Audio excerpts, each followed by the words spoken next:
내 돈에 유통기한이 있다니 이게 무슨 말도 안 되는 소리냐고요. 내가 피땀 흘려 번 돈인데 내 마음대로 저축도 못하고 금도 못 산다니요. 공상과학 영화나 독재국가에서나 있을 법한 이야기 같으신가요? 죄송하지만 아닙니다. 이건 먼 미래의 이야기도 아니고 남의 나라 이야기도 아닙니다. 영상 시작 전에 구독자 이벤트를 진행하겠습니다. 댓글로 1부터 100까지의 숫자를 적어주시면 선정하여 스타벅스 기프티콘을 증정해드리겠습니다. 이전 영상의 당첨자는 영상 후반부에 나옵니다. 바로 지금 2026년 대한민국 금융의 심장부 한국은행에서 만지작거리고 있는 새로운 돈의 기능 중 하나입니다. 여러분이 지금 지갑 속에 넣고 다니는 5만원권 지폐를 한번 꺼내보십시오. 거기엔 여러분의 이름도 언제까지 써야 한다는 날짜도 적혀있지 않습니다. 여러분이 그 돈으로 밥을 사 먹든 장롱 속에 10년을 숨겨두든 아무도 간섭할 수 없습니다. 이것이 우리가 지금까지 누려왔던 현금의 자유입니다. 하지만 한국은행이 도입하려는 디지털 화폐 CBDC의 세상이 열리는 순간 이 자유는 끝납니다. 이제 돈은 단순한 종이가 아니라 프로그래밍 가능한 코드가 됩니다. 중앙은행이 마음만 먹으면 돈에 꼬리표를 붙일 수 있습니다. 이 돈은 이번 달 안에 안 쓰면 사라집니다. 이 돈은 특정 구역에서만 쓸 수 있습니다. 누가 언제 어디서 무엇을 샀는지 100% 추적됩니다. 삼성페이나 네이버페이 같은 간편 결제와는 차원이 다릅니다. 그건 그저 지갑을 스마트폰에 넣은 것뿐이지만 CBDC는 돈의 DNA, 즉 돈의 권력이 개인에게서 국가로 넘어가는 사건입니다. 정부는 투명성과 편리함을 내세웁니다. 탈세가 사라지고 복지 혜택이 빨라진다고 홍보합니다. 틀린 말은 아닙니다. 하지만 그 달콤한 사탕 뒤에 숨겨진 진짜 의도는 무엇일까요? 왜 한국은행은 굳이 막대한 예산을 들여서 여러분의 모든 소비 내역을 들여다볼 수 있는 이 거대한 디지털 감시망을 깔려고 하는 걸까요? 이것은 화폐 주권을 지키기 위한 국가의 처절한 방어전인 동시에 여러분의 모든 경제 활동이 유리지갑처럼 투명해지는 빅브라더 사회의 서막이기도 합니다. 오늘 영상은 단순한 기술 분석이 아닙니다. 현금이 사라진 세상, 통제 가능한 돈의 시대. 과연 우리 같은 개인 투자자들은 내 자산을 지키기 위해 무엇을 준비해야 할까요? 지금부터 한국은행 금고 깊숙한 곳에서 설계되고 있는 돈의 교체 작업, 그 비밀을 낱낱이 파헤쳐 보겠습니다. 여기서 우리는 아주 근본적인 질문을 하나 던져야 합니다. 도대체 왜 지금인가? 한국은행은 세상에서 가장 보수적인 집단입니다. 돌다리도 두드려보고 안 건너는 게 중앙은행 사람들입니다. 그런 그들이 왜 이렇게 서둘러서 수백억 원의 예산을 쏟아부으며 전 세계에서 가장 빠르게 CBDC 개발에 속도를 내고 있을까요? 많은 분이 비트코인 잡으려고 그러는 거 아니냐라고 묻습니다. 반은 맞고 반은 틀렸습니다. 한국은행 입장에서 하루에 10%씩 오르내리는 비트코인은 화폐가 아니라 그저 투기 자산일 뿐입니다. 그들의 진짜 공포, 그들이 밤잠을 설치며 두려워하는 진짜 적은 따로 있습니다. 바로 스테이블 코인입니다. 테더나 USDC 같은 코인들을 보십시오. 이들은 비트코인처럼 가격이 널뛰지 않습니다. 정확히 1코인이 1달러의 가치를 가집니다. 즉 블록체인이라는 고속도로 위를 달리는 디지털 달러입니다. 상상해 보십시오. 만약 한국 사람들이 어차피 원하는 가치도 떨어지는데 그냥 스마트폰으로 이자도 많이 주고 전 세계 어디서나 쓰는 디지털 달러로 월급 받고 결제하자라고 마음먹는 순간 어떤 일이 벌어질까요? 대한민국 원화는 설 자리를 잃습니다. 한국은행이 금리를 올리고 내려봤자 사람들은 이미 달러 생태계에서 살고 있기 때문에 아무런 효과가 없습니다. 이것을 경제학 용어로 디지털 화폐 대체, 더 무서운 말로는 디지털 식민지화라고 부릅니다. 지금 남미나 동남아시아에서는 이미 이 현상이 일어나고 있습니다. 자국 화폐를 믿지 못하는 국민들이 빠르게 디지털 달러로 갈아타고 있습니다. 한국은행은 이것을 보고 소름이 돋았을 겁니다. 지금 우리가 디지털 원화라는 방어막을 치지 않으면 안방을 미국 달러 플랫폼이나 민간 기업에게 통째로 뺏길 수 있겠구나. 적은 외부에만 있는 게 아닙니다. 내부의 적도 만만치 않습니다. 바로 빅테크 기업들입니다. 우리는 이미 삼성페이, 네이버페이, 카카오페이가 지배하는 세상에 살고 있습니다. 한국은행이 발행한 현금은 사라지고 그 자리를 민간 기업의 포인트와 데이터가 채우고 있습니다. 돈의 흐름이 중앙은행의 손을 떠나 민간 기업의 서버 속으로 들어가 버린 겁니다. 중앙은행 입장에서 이건 악몽입니다. 국가의 통화 시스템이 일개 사기업의 플랫폼에 종속되는 꼴이니까요. 카카오 서버가 멈췄을 때 대한민국 결제가 마비됐던 사태를 기억하십니까? 중앙은행은 그걸 보며 확신했을 겁니다. 민간에게 맡겨두면 위험하다. 국가가 직접 통제할 수 있는 디지털 고속도로를 깔아야 한다. 결국 한국은행이 CBDC를 서두르는 이유는 여러분에게 편의성을 주기 위해서가 아닙니다.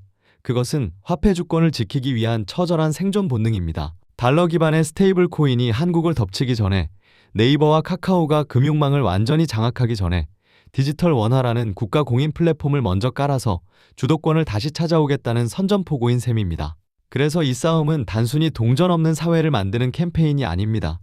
국가와 민간 사이에서 벌어지는 누가 돈의 주인이 될 것인가를 결정짓는 거대한 권력 투쟁의 서막입니다. 그렇다면 이 국가가 만든 디지털 돈, CBDC는 과연 기존의 돈과 무엇이 그렇게 다를까요?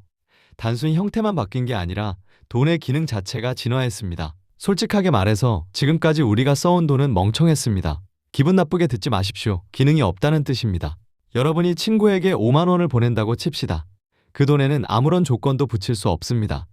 친구가 그 돈으로 밥을 사 먹든 도박을 하든 돈 자체는 아무런 통제도 못합니다. 그저 가치를 저장하고 이동하는 숫자일 뿐이었죠. 하지만 한국은행이 도입하려는 CBDC 기반의 세상에서는 돈이 스마트해집니다. 돈에 지능이 생기기 때문입니다. 여기서 팩트체크 하나 하고 가겠습니다. 많은 분이 오해하시는데 한국은행이 당장 여러분 스마트폰에 한국은행 앱을 깔고 직접 CBDC를 꽂아주는 게 아닙니다. 그건 너무 급진적이고 위험하거든요. 그래서 한국은행이 선택한 방식은 도매상과 소매상 모델입니다. 한국은행은 시중은행에게 기관용 CBDC를 발행해주고 은행들은 이걸 담보로 여러분에게 예금 토큰이라는 새로운 돈을 발행해줍니다. 이름이 어렵죠? 쉽게 말해 지금 여러분 통장에 있는 예금이 블록체인이라는 최신 고속도로 위로 올라타는 겁니다. 자, 그럼 이 토큰화된 예금으로 뭘 할 수 있을까요? 한국은행이 지금 강남과 여의도 등에서 10만 명을 대상으로 실험하려는 핵심 기능이 바로 프로그래밍 기능입니다. 가장 쉬운 예로 바우처를 봅시다. 지금 정부가 청년수당이나 아동수당을 주면 어떻습니까? 현금으로 주면 딴 데 쓰고 카드로 주면 결제 시스템이 복잡해서 수수료가 줄줄 셉니다. 하지만 CBDC 예금 토큰으로 지급하면 돈의 명령어를 심을 수 있습니다. 이 돈은 오직 동네 학원에서만 결제되라. 이 돈은 대형마트에서는 결제 거부되라. 이게 가능한 이유는 돈 자체가 스마트 컨트랙트, 즉 계약 조건이 내장된 프로그램이기 때문입니다. 결제하는 순간 돈이 스스로 판단합니다. 여기는 사용 가능한 곳이 아니네? 하고 결제를 튕겨내는 거죠. 이걸 확장하면 기가 막힌 일들이 가능해집니다. 중고나라나 당근마켓 거래할 때 사기당할까봐 무서우시죠? CBDC, 세상에서는 조건부 결제가 기본이 됩니다. 물건이 내 현관문에 도착하고 내가 확인 버튼을 눌러야만 돈이 빠져나간다는 조건을 돈에 심어버리는 겁니다. 에스크로 같은 복잡한 중개업체 필요 없습니다. 돈이 알아서 중개자 역할을 하니까요. 한국은행과 국제결제은행이 노리는 게 바로 이겁니다. 거래의 속도는 빛의 속도로 빨라지고 중개 수수료는 0에 수렴하며 사기는 원천 차단되는 세상. 이것이 그들이 말하는 화폐의 혁신입니다.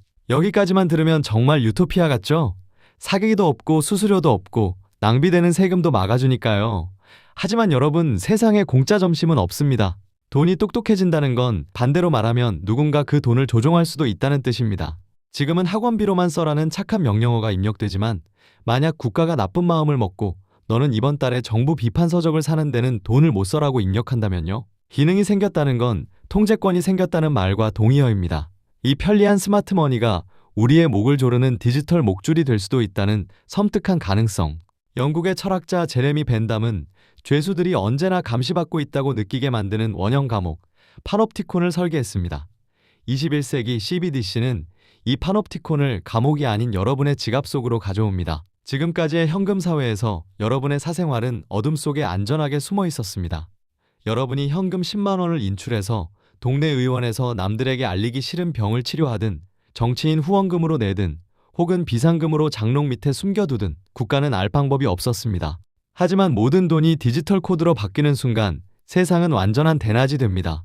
CBDC 시스템 하에서는 익명성이라는 단어 자체가 사라질 수 있습니다. 한국은행과 정부는 마음만 먹으면 여러분의 1년치, 아니 평생의 소비 패턴을 엑셀 파일 하나로 뽑아볼 수 있습니다. 이 사람은 매주 금요일 밤에 술을 마시는구나. 이 사람은 야당을 지지하는 시민단체에 기부금을 냈구나. 이 사람은 건강에 안 좋은 음식을 많이 사 먹으니 건강보험료를 올려야겠네? 물론 당국은 개인정보 보호기술을 적용해서 안전하다고 말할 겁니다. 하지만 그 암호화된 자물쇠의 마스터키는 과연 누가 쥐고 있을까요? 바로 시스템을 만든 중앙정부입니다. 감시보다 더 무서운 건 통제입니다. 경제학 교과서에는 있지만 현실에서는 불가능했던 이론, 마이너스 금리가 CBDC 세상에서는 현실이 됩니다. 경기가 안 좋아서 정부가 소비를 진작시키고 싶다고 가정해 봅시다. 지금은 금리를 내려도 여러분이 현금을 집에 쟁여두고 안 쓰면 그만입니다. 정부가 할 수 있는 게 없죠. 하지만 현금이 사라진 CBDC 세상에서는 강제 집행이 가능합니다. 중앙은행이 버튼 하나만 누르면 됩니다. 자, 오늘부터 통장에 있는 돈의 금리는 마이너스 5%입니다. 이게 무슨 뜻일까요? 내 통장에 1억 원이 있는데 가만히 놔두면 1년 뒤에 9,500만 원이 된다는 소리입니다. 앉아서 돈이 썩어 문드러지는 꼴을 안 보려면 여러분은 울며 겨자 먹기로 당장 나가서 돈을 써야 합니다. 즉 국가가 국민의 소비를 강요할 수 있는 전지전능한 리모컨을 쥐게 되는 겁니다. 이미 중국을 보십시오. 디지털 위안화는 세계에서 가장 앞서 있습니다. 그리고 그들은 그 돈을 통해 인민들의 사회적 신용 등급을 매기고 말 안 듣는 사람의 결제를 차단할 수 있는 기술적 준비를 마쳤습니다. 한국은 자유민주주의 국가니까 다르다고요? 글쎄요. 권력의 속성은 언제나 더 많은 통제를 원합니다. 그 칼자루를 쥔 사람이 선한 사람이기를 기도하는 것 말고 시스템적으로 막을 방법이 있을까요? CBDC는 분명 혁신적이고 편리한 기술입니다. 하지만 그 편리함의 청구서는 우리의 프라이버시와 경제적 자유로 날아올지도 모릅니다. 자, 너무 암울한 이야기만 했나요? 하지만 동전의 뒷면이 있으면 앞면도 있는 법입니다. 이 거대한 시스템 변화는 누군가에게는 감시의 공포지만 누군가에게는 단군 일의 가장 큰 돈의 기회가 되기도 합니다. 앞선 이야기들이 너무 무거웠나요? 하지만 역사적으로 모든 화폐 개혁의 시기에는 막대한 부의 이동이 일어났습니다. 현금이 디지털 코드로 바뀐다는 것, 그것은 단순히 결제 방식의 변화가 아닙니다. 우리가 자산이라고 부르는 모든 것의 정의가 바뀌는 혁명입니다. 여기서 여러분이 반드시 기억해야 할 단어가 하나 있습니다. 2026년 투자 시장을 휩쓸 가장 뜨거운 키워드, 바로 RWA, 실물 연계 자산입니다. 쉽게 설명해 드리겠습니다. 지금까지 여러분이 100억짜리 강남 빌딩의 주인이 되려면 어떻게 해야 했나요? 100억이 있거나 금수저로 태어나야 했습니다. 하지만 CBDC와 블록체인 인프라가 깔리면 이야기가 달라집니다. 100억짜리 빌딩을 디지털 토큰 1000만 개로 쪼갭니다. 1토큰당 1000원. 여러분이 편의점에서 껌 사듯이 스마트폰으로 1000원어치 강남 빌딩 지분을 사는 겁니다. 월세가 들어오면 내 지분만큼 1초 만에 스마트폰 지갑으로 배당금이 꽂힙니다. 이것이 바로 토큰 증권의 세상입니다. 이 변화가 왜 혁명적일까요? 지금까지는 팔리지 않던 것들이 돈이 되기 때문입니다. 미술품? 비싸서 소수만 샀고 되팔기도 힘들었습니다. 음악 저작권? 작곡가들만의 영역이었죠. 하지만 이제는 세상 모든 것이 주식처럼 변합니다. 앤디 워홀의 그림도, 최고급 한우의 사육 권리도, 유튜브 조회수 수익권도 아주 잘게 쪼개져서 주식시장처럼 실시간으로 거래됩니다. 이를 유동성 혁명, 즉 자산의 액체화라고 부릅니다. 딱딱하게 굳어있던 부동산과 실물 자산들이 물처럼 흘러다니며 거래되는 겁니다. 이 판이 그냥 뜬구름 잡는 소리가 아니라는 결정적 증거가 있습니다. 바로 은행과 증권사들의 움직임입니다. 지금 여의도 증권가와 시중은행들은 사활을 걸고 이 토큰 증권 시스템을 구축하고 있습니다. 왜일까요? 그들도 알거든요.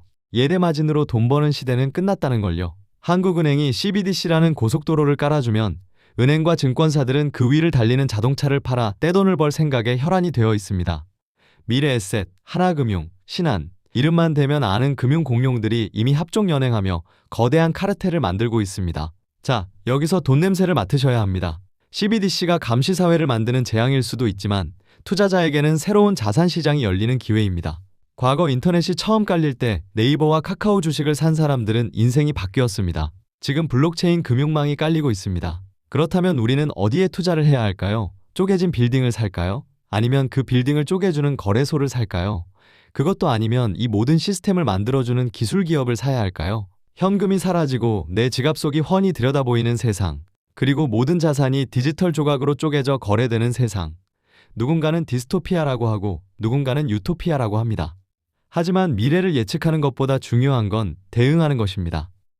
이 거대한 변화의 소용돌이 속에서 우리 같은 평범한 개인은 어떻게 내 자산과 자유를 지켜야 할까요? 가장 현실적인 3가지 생존 지침을 드립니다.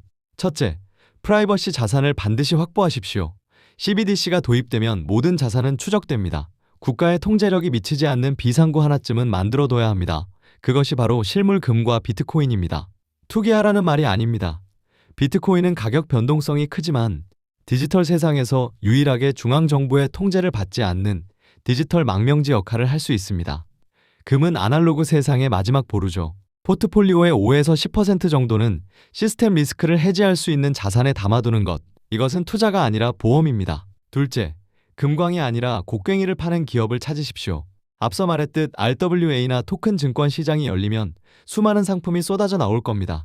하지만 어떤 상품이 대박 날지 맞추는 건 신의 영역입니다. 대신 확실한 건 있습니다. 이 거대한 디지털 금융망을 만들어주는 놈은 무조건 돈을 법니다. CBDC 시스템을 구축하는 SI 기업, 해킹을 막아줄 보안 기업, 그리고 토큰 증권 거래소를 운영하는 증권사. 서부 개척 시대에 금을 캔 사람보다 청바지와 곡괭이를 판 사람이 더 큰 부자가 됐다는 역사의 교훈을 잊지 마십시오. 셋째, 기술을 공부하되 맹신하지는 마십시오.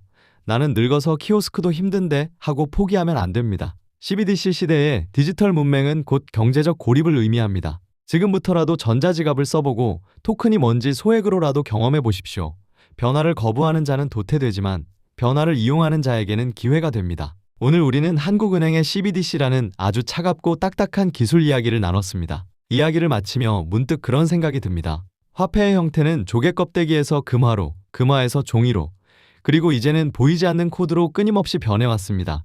돈은 점점 더 빠르고 똑똑하고 냉정해지고 있습니다. 하지만 여러분, 돈의 형태가 아무리 변해도 변하지 말아야 할 것이 있습니다. 바로 돈을 버는 이유입니다.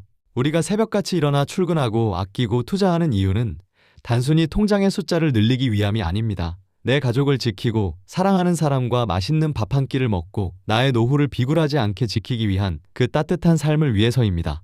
세상이 투명한 유리감옥처럼 변한다고 해도 그 안에서 살아가는 우리의 땀과 노력의 가치마저 투명하게 사라지지는 않을 겁니다. 기술은 차갑지만 그 기술을 다루는 우리의 시선은 현명하고 따뜻해야 합니다. 거대한 파도가 오고 있습니다. 두려워만 하지 마십시오. 파도가 높다는 건 그만큼 멀리 나아갈 수 있는 에너지가 크다는 뜻이기도 하니까요.